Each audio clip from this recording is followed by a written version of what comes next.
Hi guys! So, matinagad na naman yung parcel ko. Order ko lang ito, sobrang bilis. Ewan ko, kapitbahay lang yata ng reseller. So, ito, order na naman ako sa Asterisk. Ayan siya.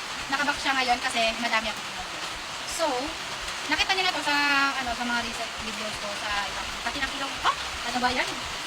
Sa mga recent videos ko. So, ayan siya. Open. Ito lahat yung in-order ko. Kapakita ko na lang guys. So, umorder ako nung necklaces. Ayan. Ito yung lagi nyo nakikita sa mga videos ko. Ayan siya. Ayan mga box. Basta ayan siya guys. Bilog lang siya. Bilog lang siya. Meron ako actual pic nito. Ito kasi pang regalo ko guys. Ang ganda kasi ito. Ito siya guys. So, ayan. Papakita ko sa inyo. Ang ganda diba? Maganda talaga siya. Kakapalit ko lang kasi ng necklace. Kaya ayan. Pinapakita ko na sa inyo. 18 inches pa rin yung haba ito. So, perfect lang sa araw-araw. Ayan siya. At hindi siya talaga nagtupik. Actually, ang tagal na nito sa akin. Ang tagal na. Hindi ko siya inuhubad. Hindi ko rin siya nililinis. Diba kasi yung iba nililinis nila. Ewan ko kung saan binababad nila. Pero ako hindi. As in, pinanliligo ko siya. Pinansuswimming ko.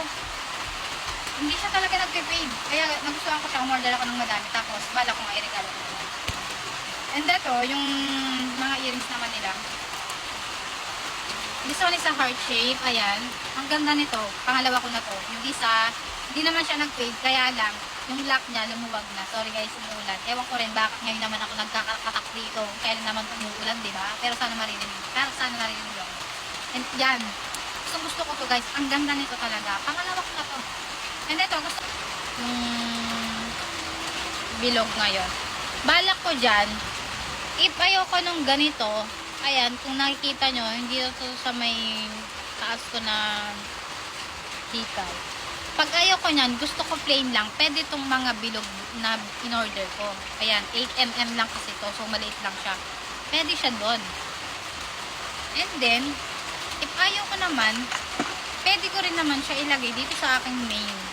Dito, ipalit ko dito, diba? Ganun kasi.